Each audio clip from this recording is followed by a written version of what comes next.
Om Sahana Sahano Bhunatu Sahadevan Paramahai Tejasvinavaditamastu Adishadai Om Shanti Shanti Shanti. May Brahman protect us. May he guide us and give us strength and right understanding. May love and harmony be with us all. Oh, peace, peace, peace. And good evening. So we're going to talk a little bit about number symbolism and then about yantras. And we've been doing a lot about symbolism the last few talks over the months. And I understand the Hindu temple just did a big celebration where they had yantras all over that they had dedicated, and they gave explanations. So this hopefully will tie into that a bit. So let's just briefly review. We talked about geometric symbolism and how the circle represented infinity because it goes around and is beginningless and endless, and how the triangle, or I should say a straight line, represented the masculine principle and the circle represented the feminine principle. Then the triangle is the simplest shape with straight lines that will enclose a space. And so it's considered as fundamental to the construction of the cosmos. If a triangle is pointing upward, it represents the fire element or the male principle. And if it's pointing downward, it represents the water element or the female principle. Then we have the square, which represents the earth principle, the four directions, and the pentagon, which represents, sometimes it's thought of as the four directions plus the upward direction, as you might find in a Native American medicine wheel where they have a pole in the center.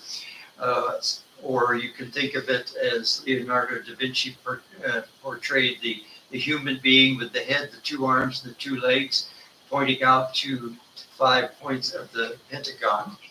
And then also, pentagons regenerate themselves. If you draw a pentagon and you extend the sides, you get a star. And if you connect the edges of the star, you get another pentagon. If you extend those, you get another star, and so forth. Same thing with the hexagon. If you take two triangles, the upward pointing triangle and the downward pointing triangle, and overlap them, you get what would be familiarly known as the Star of David, but it's used a lot in Indian pictorial representations like mandalas and yantras. And those, the six-pointed star has a hexagon in the middle. And again, you can go outward or inward. With the pentagon, we went outward, but you could have gone inward too. So let's do that with the six-pointed star. You get a hexagon in the middle, connect the points of the hexagon in the middle, and you get a smaller representation of the same thing with a downward pointing triangle, an upward pointing triangle, and you can continue that point on ad infinitum. So that's another regenerating type of symbol. And so those were some of our basic symbols.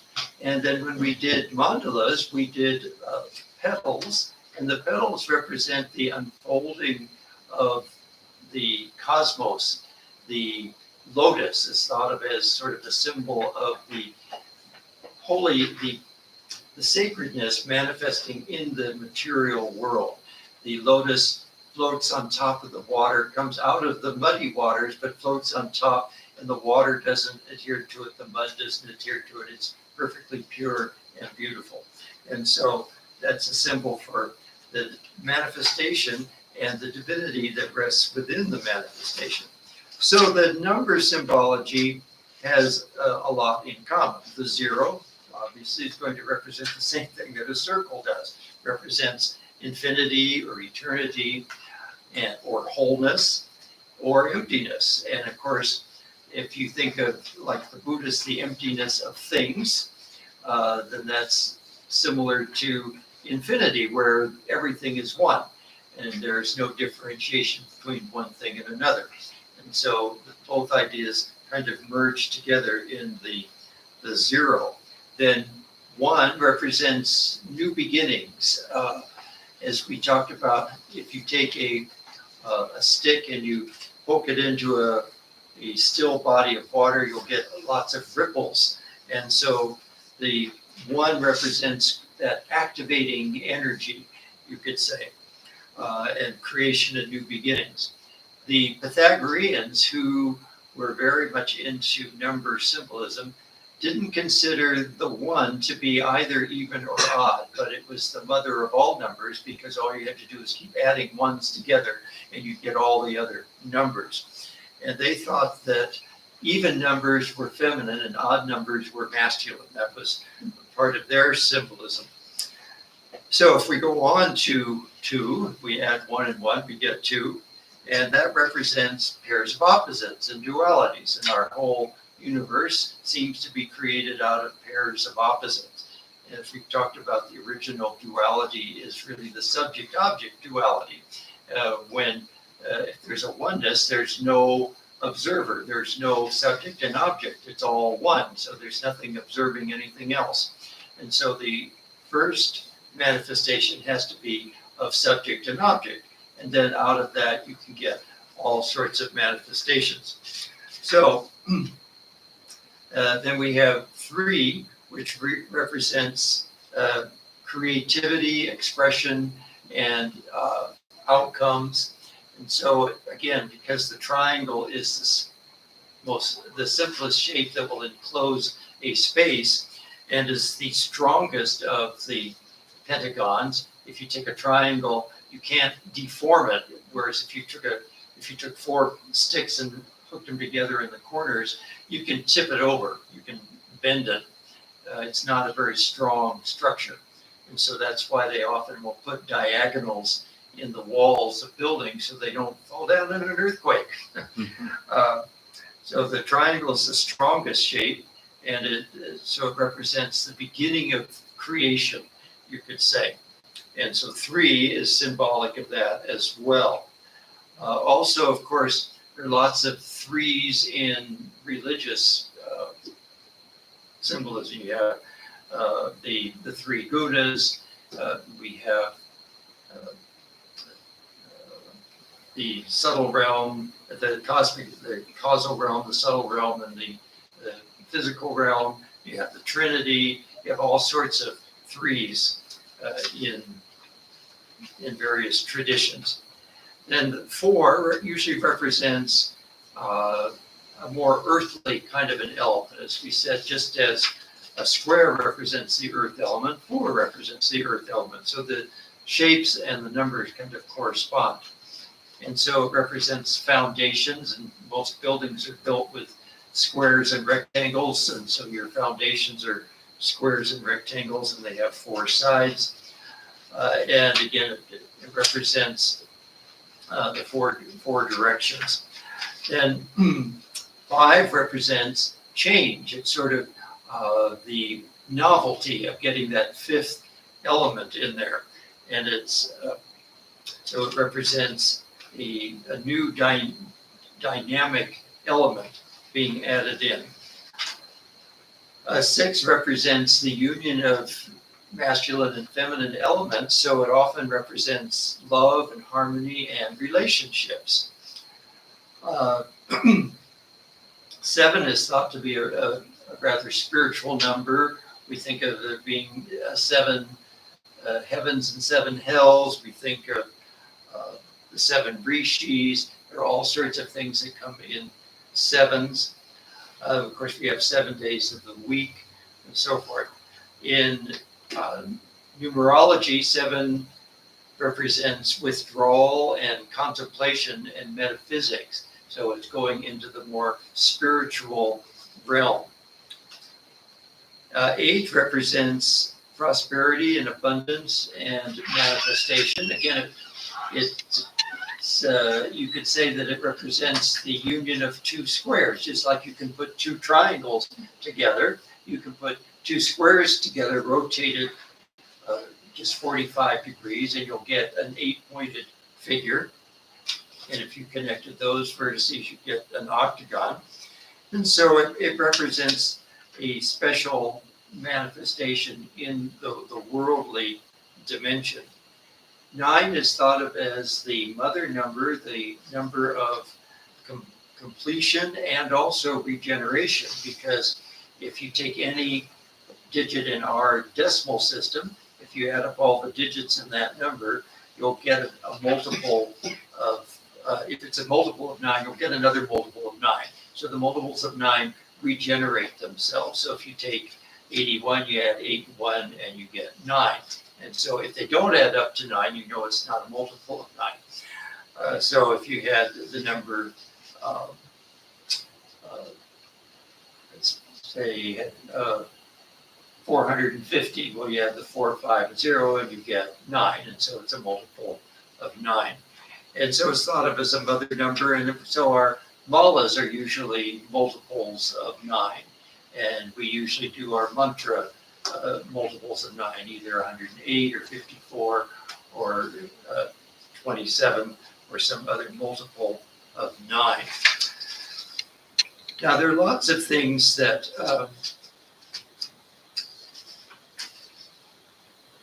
that people talk about numbers that are kind of in the border of superstitions, you could say.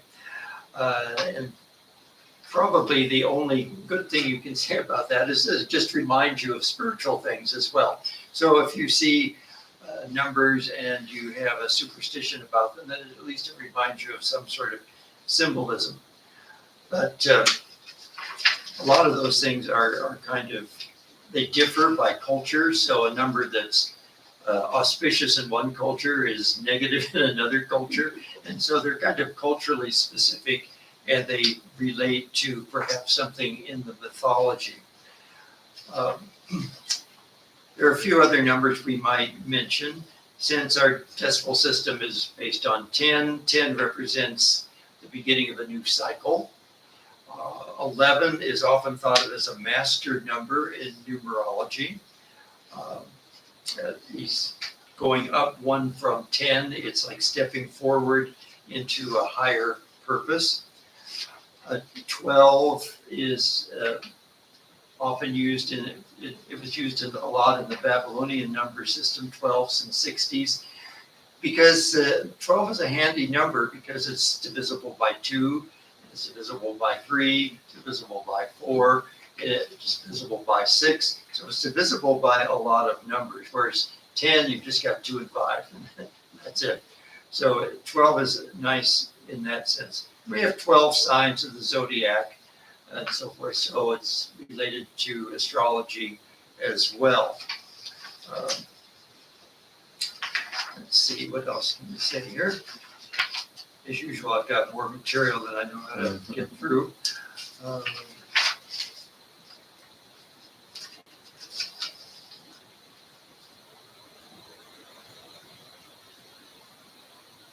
Here's another numerological explanation of numbers.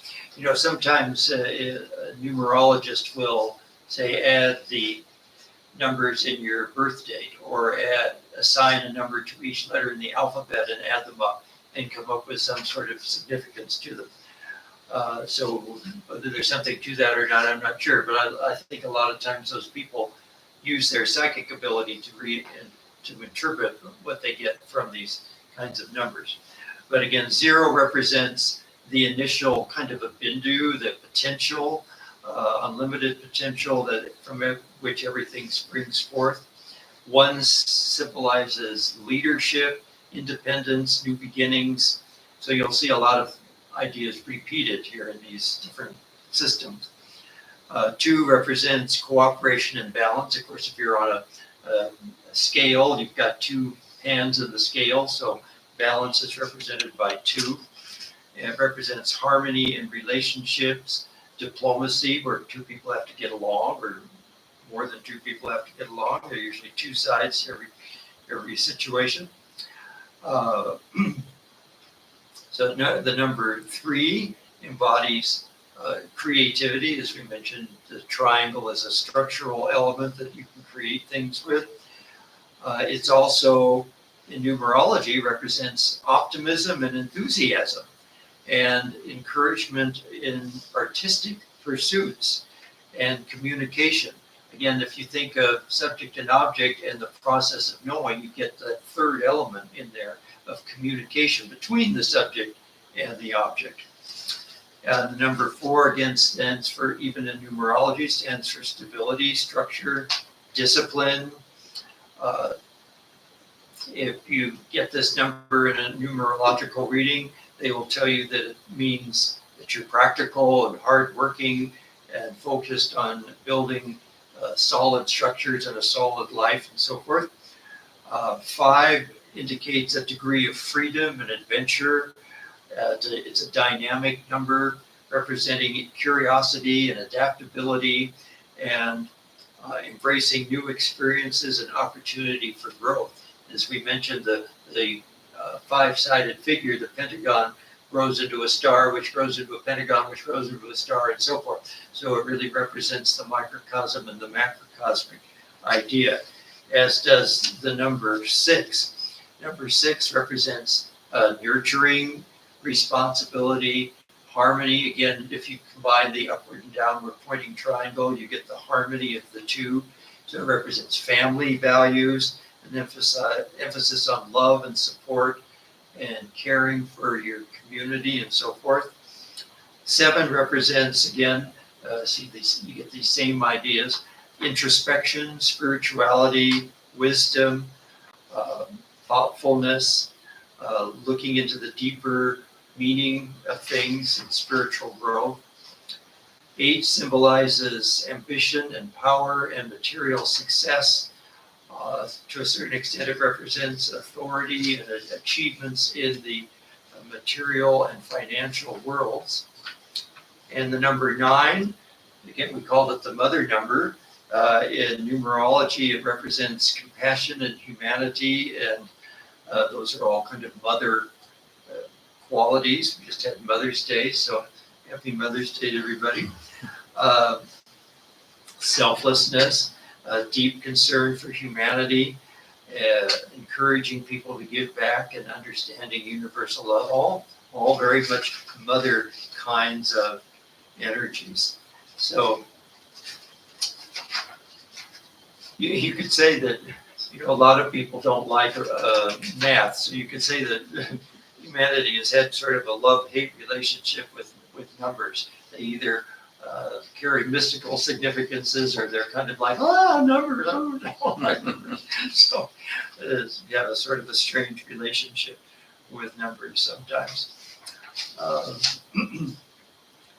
And as we mentioned before, the Pythagoreans were the ones that really took this idea of number symbolism to an extreme. And if you, I meant to print this out for you too, and I forgot. If you start with a dot, and then you have a second row with 2 dots, and a third row with 3 dots, and then another row with 4 dots, those are called triangular numbers. And if you add the first 3 triangular numbers up, you get the last one. And so the number 10 is thought to be a special number because it's the sum of the first 3 triangular numbers. 6 is also called a perfect number because it's the sum of its divisors. It can be divisible by 1, 2, and 3. If you add 1, 2, and 3 up, you get 6. So it's said to be a perfect number for that reason. So these numbers were thought of as having special properties. And so it's kind of nice that the 6-pointed star has 6 sides, so it's got a perfect shape to it, you could say. And our decimal system has 10 digits in it, and so it's a perfect number system. So one of the common religious symbols that has a prominence of two-ness to it is the yin-yang symbol, where you have a whole circle split into 2 by 2 half circles, and then 2 other little circles inside each one of those halves. So it really represents this union of dualities into a wholeness. So the universe is a wholeness that's made up of all sorts of dualities. If you think of three, you think of how many fairy tales involve threeness. There could be three wishes or three challenges or pardon? Three pigs. Three pigs. There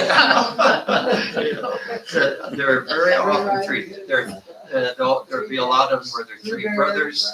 Yeah, three bears, three brothers, three sisters, three witches. Okay. Three blind mice. Nice, yeah. So there are lots of threes, and it seems to be like we like to have three somehow. It seems more complete to have three things for comparison's sake. The smallest, if you ever worked with magic squares, where you take a grid of squares and you have to get all of the rows, columns, and diagonals to add up to the same number. That's called a magic square. And of course, the smallest magic square has dimension of 3. And you find these magic squares in yantras. So I was not able to find why they use certain magic squares in certain yantras. I'll have to do some more research to find that out. But for some reason, these magic squares occur in the pictures of some yantras. Let's see.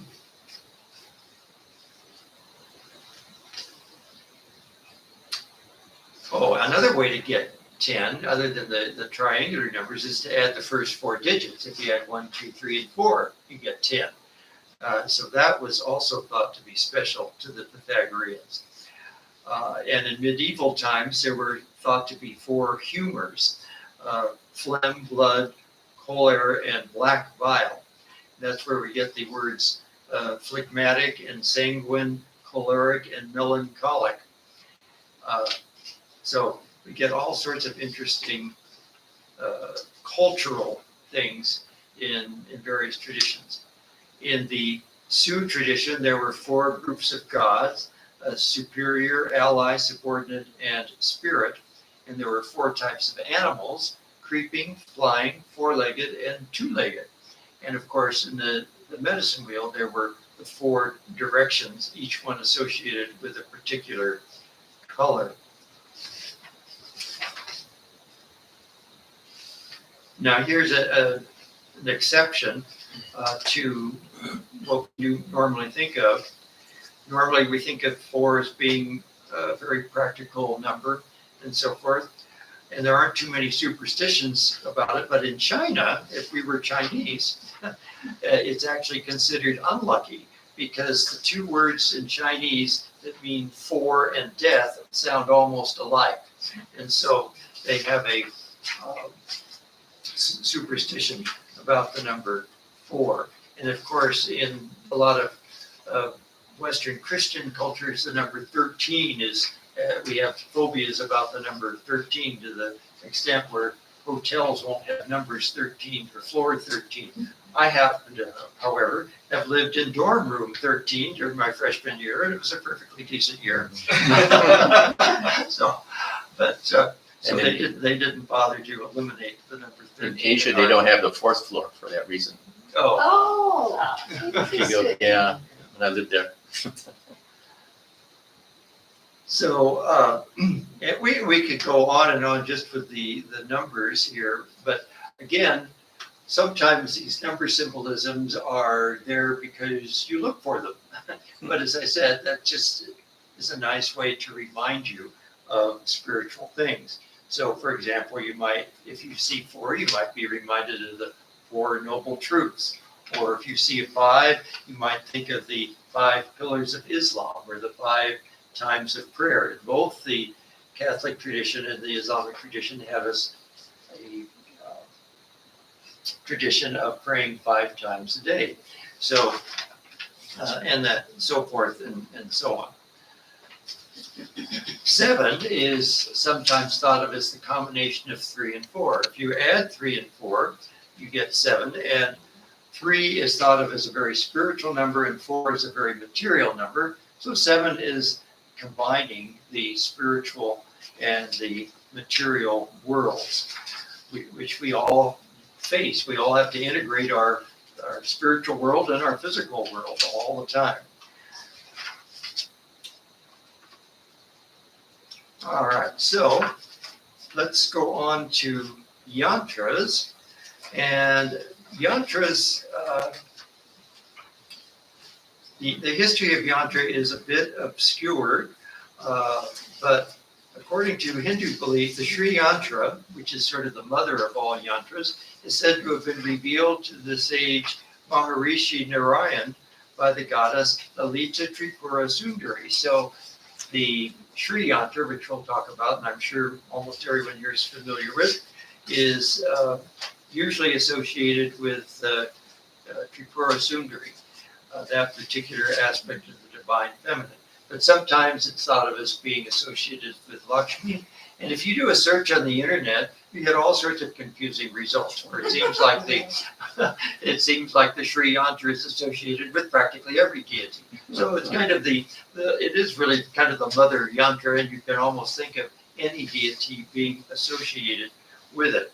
And in general, that particular yantra represents the union of the divine masculine and feminine. So it's really a union of Shiva and Shakti, in addition to being simply representative of a particular deity.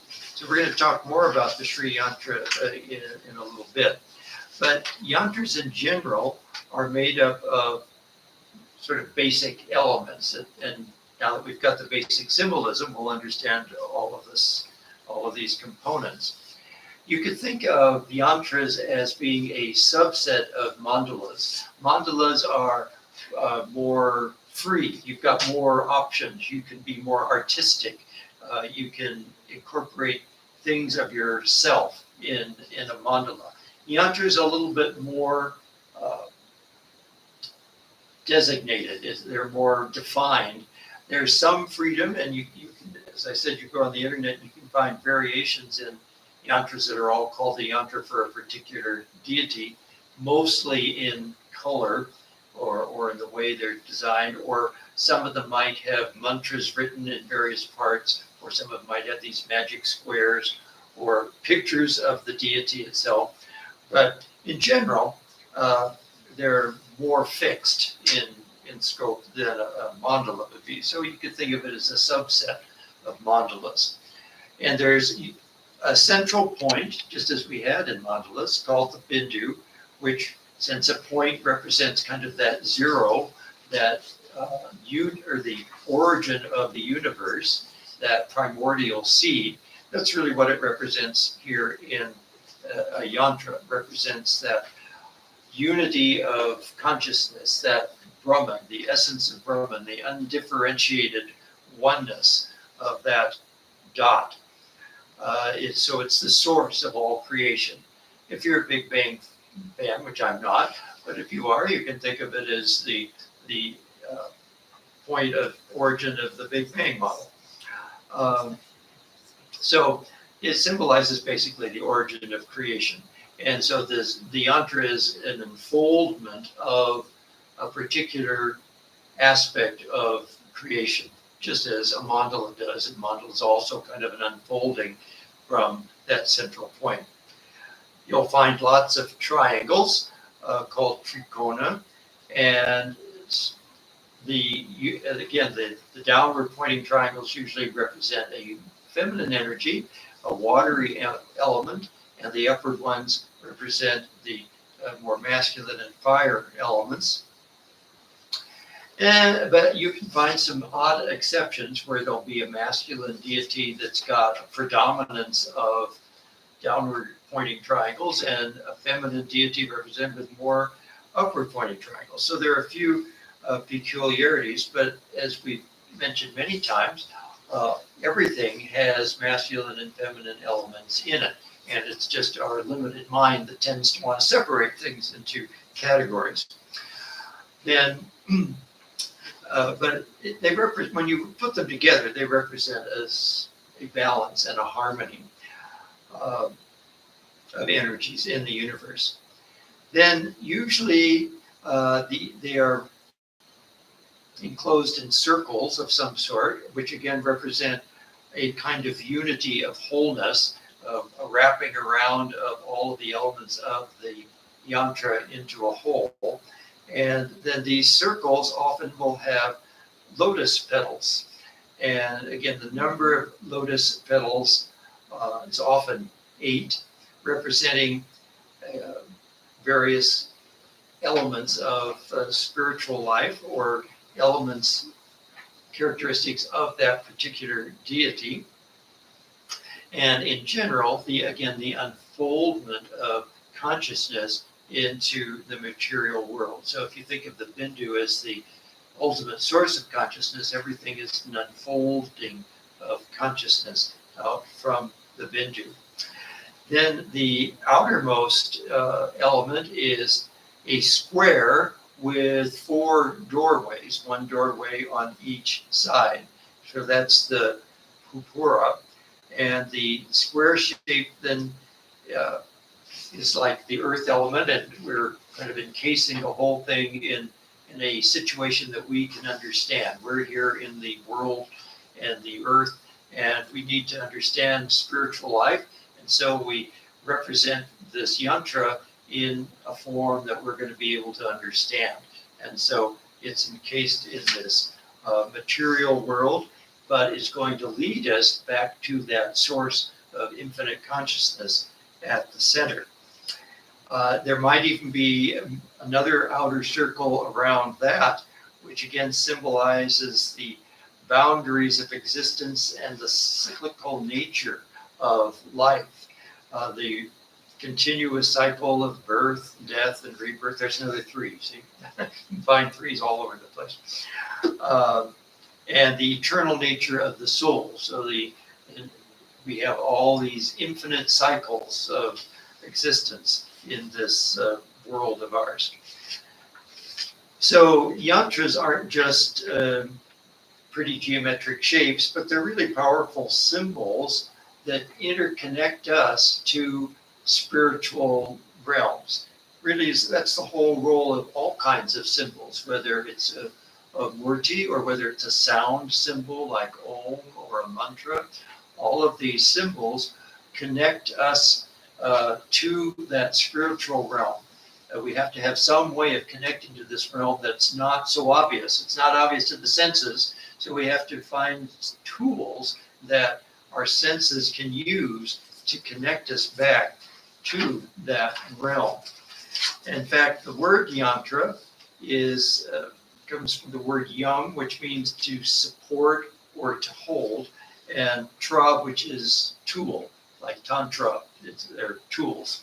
And so a yantra is a tool to support and hold us in our place here in the earth, but lead us back to that infinite point of consciousness. And so they're used in rituals and all sorts of ways, and there are all sorts of different kinds of yantras. There are deity yantras. In that first page, I hope it's your first page. As I said, I had a lot of trouble with these printing. The first page is a page of different kinds of yantras for different kinds of deities. And my eyes are not so good anymore. It looks like Tara and Kale, and I think it's Kali. Yeah, well, it's got upward pointing triangles. Kali should have downward pointing triangles. Kali's down here. Well, Tripura Sundari looks more like a Kali yantra. Yeah, so as I say, you get confusion when you look at things in the internet. Boy, I can't read these, they're too blurry. Anyway, that just gives you a sample of all of the different kinds of yantras that you can get. And you can see they all have that basic square pattern with the 4 gateways or doorways. very much like a Native American medicine wheel. Those are thought of as gateways to the center of the wheel. And then you've got the circle that's enclosing the lotus petals, which are surrounding another circle. And then you've got various numbers of triangles inside of that. And depending on the type of deity, they've used different numbers of triangles pointing in different directions.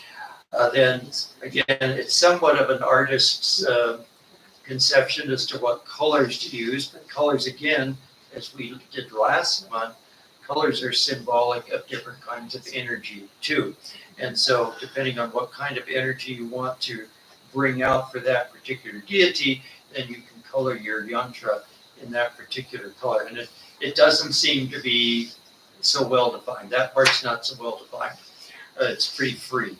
You can color them in various ways, or not color them at all. They might be etched on metal or wood. In fact, since you have to, if you want to activate your yantra properly, it has to be made of some sort of material, or at least covered with something. So like if it's paper, you'd have to cover it in plastic or something, because you're going to want to make offerings to it and do a puja to the yantra to activate the energy. So now we're going to talk about that a little bit.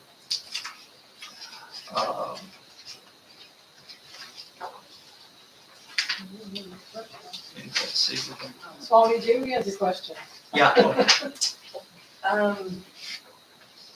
Okay. You thought you heard him say realm, that's what you wanted to. Okay, because I know we're talking about a few different things at the same time, Yeah. but, okay, so on this page, you're saying that these symbols represent different Different deities, Yeah. right? Mhm. And then you were saying, at one point, and I'm not sure if it was in here, Yeah. that it, helps us to access the spiritual realm. Yeah. Yeah. Are well, they the- is it kind of one and the same in Yeah, the I mean, sense yeah, of? each deity helps you access the spiritual realm through kind of a different gateway, you could say, just like different spiritual paths. I mean, different, like Christianity, Islam, Judaism, so forth. They're all paths that lead you back to that spiritual realm. And in Hinduism, we have multiple aspects of the divine that all lead us back to the one source. So they're like each one is like a different gateway to the ultimate reality. And it depends on our personalities, which one we prefer, or what guru is a guru that's assigned us a particular aspect to meditate on to be our gateway to that realm. Does that answer your question? Yes, Almost. And these are Yes. the fixed ones, like, are these more the fixed ones that you were talking about? Yeah, well, yantras in Okay. general are fairly fixed except for Okay. the colors. Okay, got it, Yeah. okay. and so this would be something that one would meditate upon? Yes. Like you would visualize that and, okay, Absolutely. All right, so let's see. thank you. Yeah, so different kinds of yantras. We have deity yantras. Then the next page is the planetary yantras. These are used by Vedic astrologers. If you have something in your chart that you either need to enhance or modify, maybe there's a negative influence by one planet that's causing health problems or monetary problems or some sort of psychological hangups of some sort. So you might want to appease that particular planetary deity, and so you could do that in several ways. They might recommend wearing a gemstone, or they might recommend meditating on one of these yantras that represents that particular planetary deity. And so the energy of the planetary deity can be mollified or modified, you could say, by worshiping it or meditating upon it and asking it to be of kindness to you and being generous and not causing you problems. So that's the planetary deities. Then there are architectural yantras where a yantra might be done in mosaic, or it might be very temporary. It might be done with colored powders of some sort. And so if like for an installation of a temple, they might do a yantra for a particular aspect that protects the sacred space. And so those architectural yantras are done to ensure the well-being and success of the building of the temple, or the maintenance of the temple, or the activities that will be going on in the temple. Then there are yantras for particular purposes. So this probably isn't as much interest to us, since we're really interested more in the spiritual aspects, but Just before you move on, Yeah. so the architectural one, would that be like if somebody did a tile floor with Yeah. that architectural Yes, shape, or right. okay. Yeah. Awesome. And there are also three-dimensional yantras, where the yantra, and I didn't go into this too much, so I'm not going to be able to say much about it, but there are three-dimensional yantras, and some temples are thought to be like three-dimensional yantras that create an energy to that space in order to enhance the meditation and spiritual practices that go on there. You could go to an expert in these and get a yantra for a couple wanting to have a child, or somebody wanting to have a successful business, or somebody wanting to have protection against enemies, or something of that nature. So there are all sorts of yantras that you can do. But for spiritual life, we want to focus on the meditative aspects of the yantra, where you would meditate on a particular yantra in order to bring out spiritual qualities within yourself. So when you meditate on a yantra, it aids in concentration, and it symbolically represents the fact that we're living in a physical world, and this physical world has all sorts of aspects to it, represented by the lotus petals, and all sorts of combinations of energies. But ultimately, we want to recognize that they're all coming from that one infinite source of consciousness, of Brahman. So that's the main benefit of meditating on a yantra. But it could also be used to balance energies of the chakras. And let's see, that's the last page, and unfortunately that was the page where the printer was running out of ink, so some of you may not have a last page.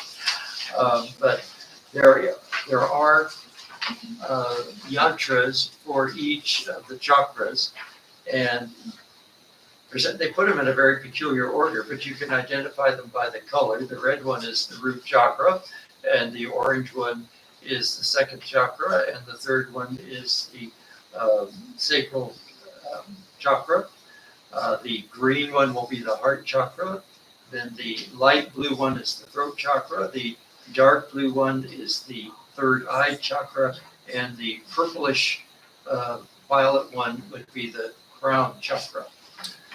In some systems, there are many chakras. These are the 7 main chakras in the body, but there are other systems of chakras that add additional energy centers. There's a 9 chakra energy center system and a 12 chakra one, and it goes up from there into a large number of chakras. And in general, if you meditate on a yantra, you'll find that it's calming. It has an ability to reduce stress and to enhance your ability to focus and to get clear on things. And so this also helps with emotional balance as well. That all brings about a sense of health and well-being, and the more we're balanced, the more we attract good things into our life, and the more we are accepting of the things we have and appreciative of the things we have, which makes you feel more wealthy. Because that's really the key to feeling wealthy, is to appreciate what you have and to be able to utilize it to the best effect. So, let's see. Yes, to really use a mantra. I mean, I think you could use a yantra just by creating one or buying one and meditating on it. But the traditional way would involve many steps. First of all, you would take a cleansing bath, a ritualistic bath. Then you would set up your sacred space, make sure that room is clean, and then you would gather the necessary items for puja. You would do a purification ritual with the yantra involving various puja elements, and then you would place the yantra on a clean plate or cloth facing in the east direction, and you make offerings of flowers, rice, sandal paste, and so forth. And then do like an arati with a lighted lamp and incense and so forth. But probably the most important element is to chant the corresponding mantra. So each yantra would have a corresponding mantra. So if it's a Ganesh yantra, you chant a Ganesh mantra. If it's a Shiva yantra, you chant a Shiva mantra, and so forth. And so the sound vibrations of the mantra activate the yantra's energy. And so, since most of us aren't set up to do complicated pujas, I think that's probably the most important element, is to focus on the yantra while chanting the corresponding mantra. And then you would conclude with prayers, and especially prayers of gratitude and thanksgiving to the particular deity. And then it should be done on a regular basis. It's not something that you should just do once and then kind of forget about. So if you've set up a yantra for meditation, it's something you should probably continue to use, at least for a reasonable length of time. All right, so let's go on to you looked at the page with the deities and the planetary yantras. It's interesting that some of these yantras look identical except for color, or perhaps the number of petals. I found a couple of places where the sun, well, even in this one, the sun and the moon yantra are identical except for the colors. So it's interesting that it's simply the color that seems to change it from one to the other. Yeah, notice that the Mars one is very masculine oriented, all of those upward pointing triangles.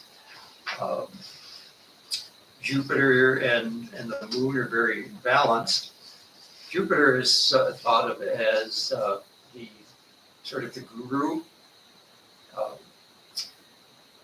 And let's see, but you see, a lot of these planetary ones have the six-pointed star in the middle.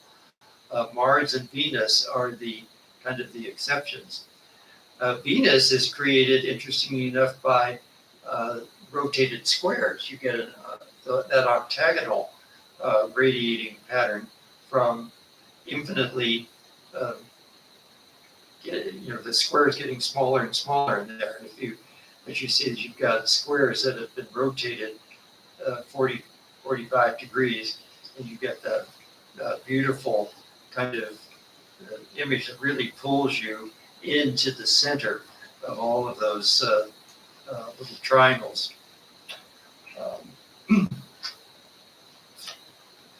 Let's see, you've got Rahu, Ketu, Saturn, the Sun, Mercury, Moon, and Jupiter all have the six-pointed star representing that balance of that masculine feminine energy. And they really just differ in colors. Ketu, Rahu, Saturn, all just differ in the colors that they incorporate there. All right, then there's, you should have a page with just 2 yantras on it. That's the Ganesh yantra and the Kali yantra. So we'll just go through a few details of the Ganesh yantra.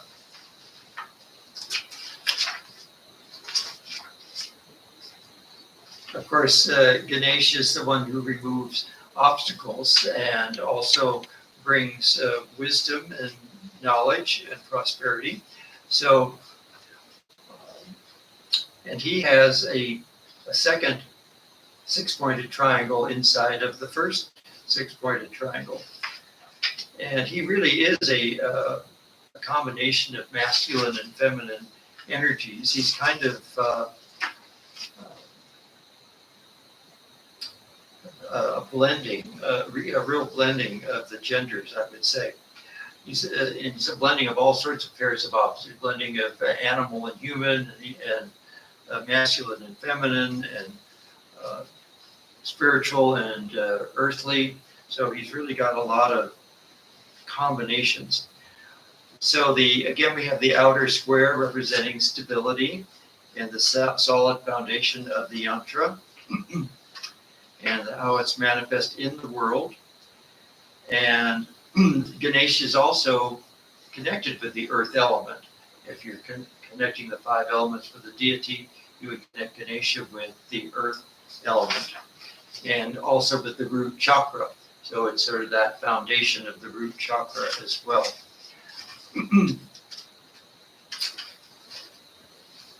And then the circles symbolize that this is a physical manifestation in a spiritual realm, the circle being the spiritual realm.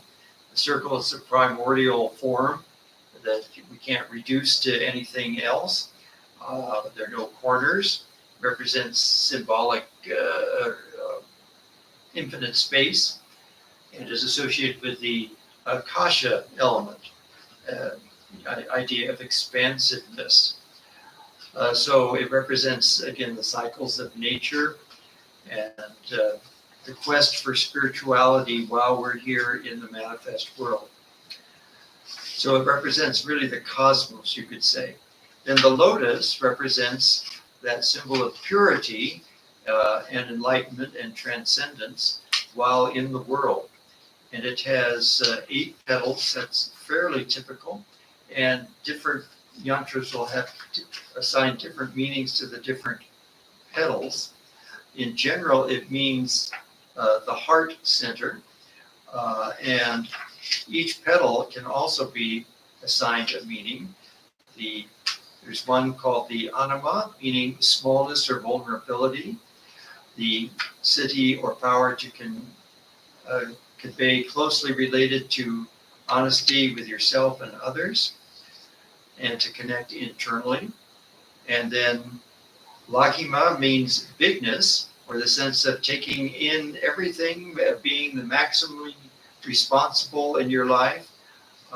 So connecting yourself to the largest is sort of the microcosm and macrocosm idea here, where we want to be able to connect to our innermost self and feel one with the entire universe.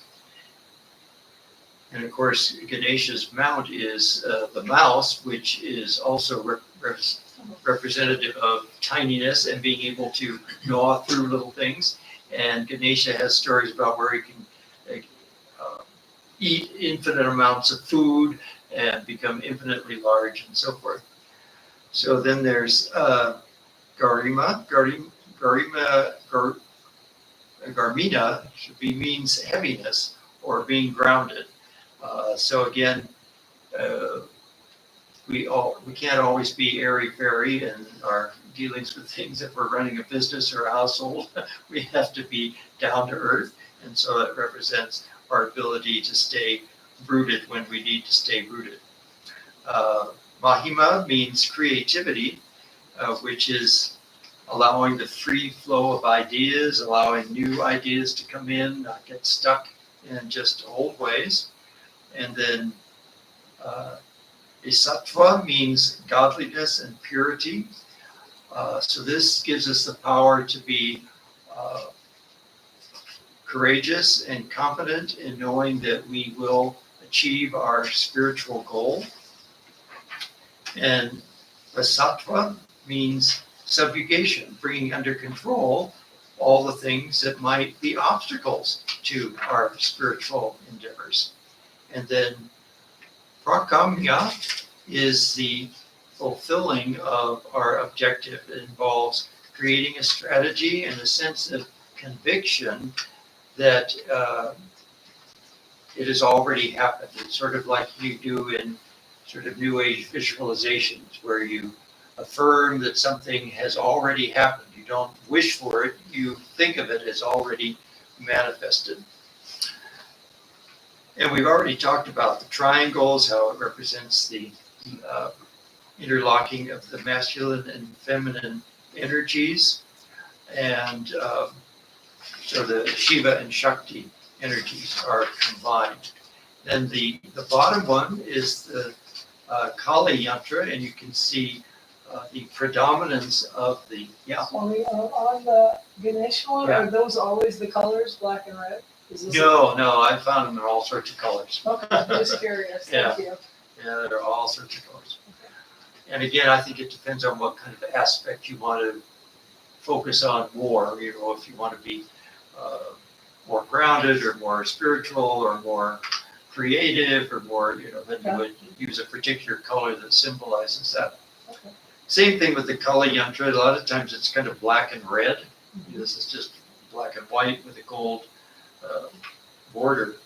But again, you have the 8 petals. You have petals within petals there. And the 1, 2, 3, 4, 5 triangles surrounding the Bindu. So that's the Kali Yantra.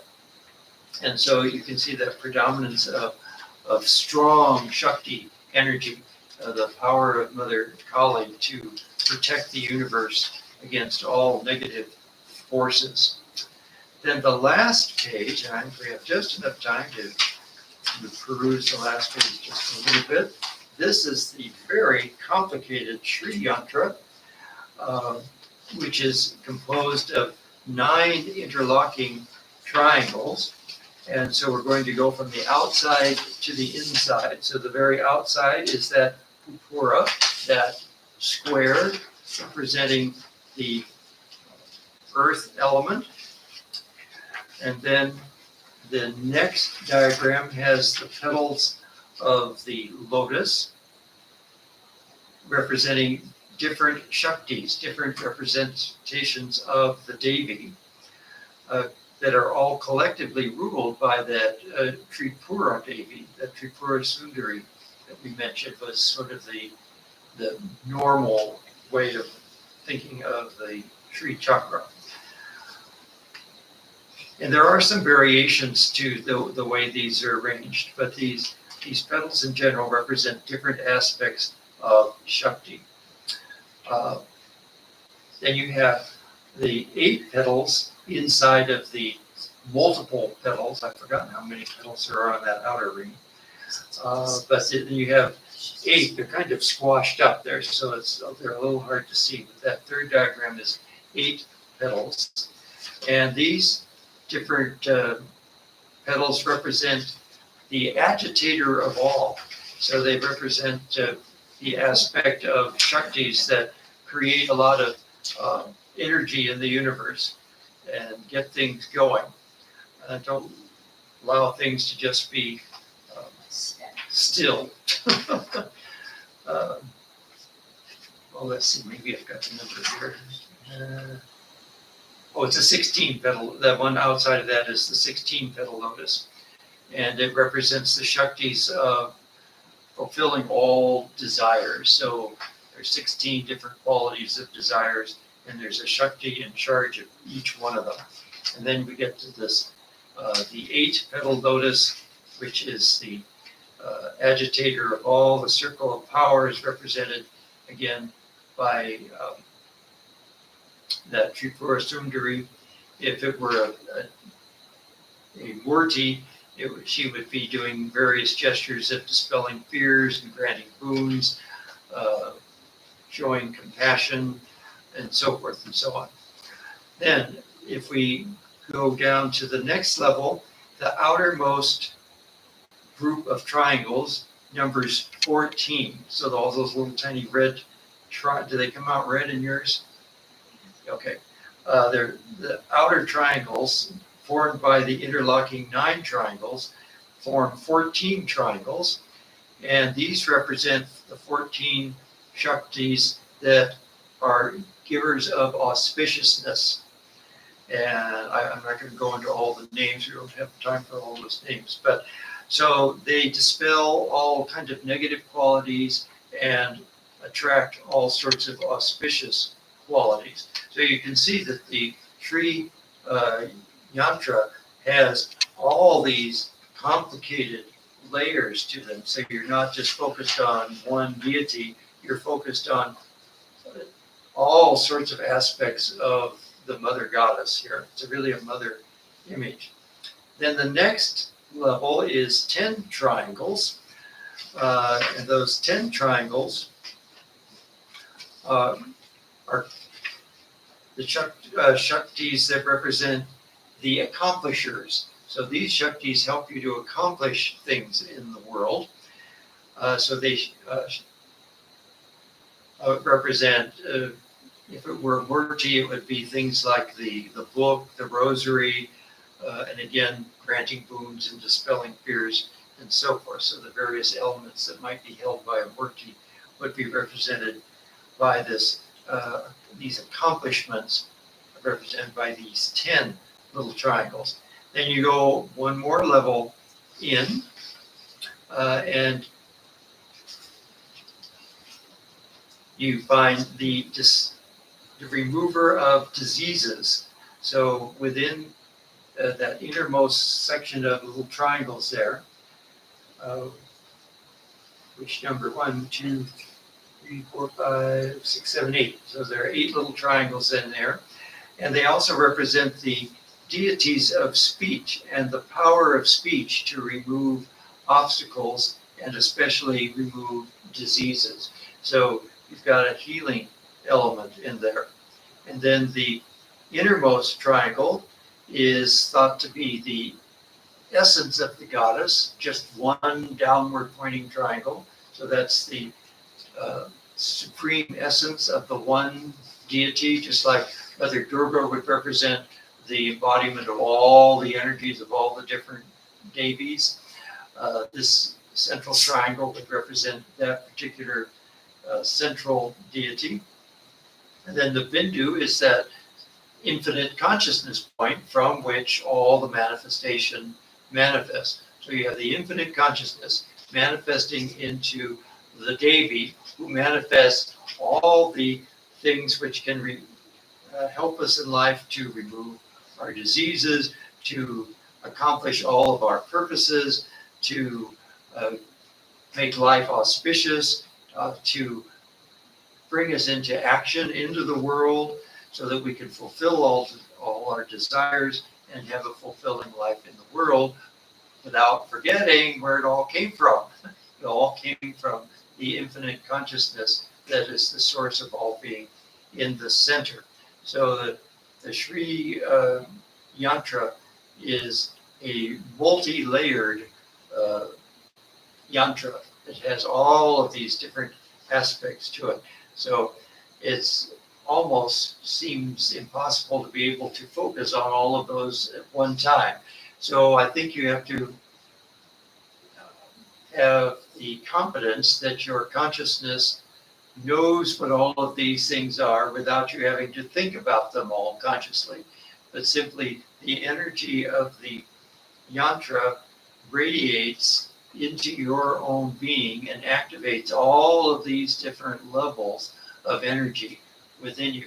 In fact, they've been able to generate the Sri Yantra symbol using energy vibrations. So that if you take a plate with sand on it and you vibrate it with certain energy vibrations, usually like the sound of an ohm sound, it will form this kind of an image. So there's something about this image that radiates that energy back to you and allows you to become more awakened spiritually and to manifest all of these different benefits of all of these different levels.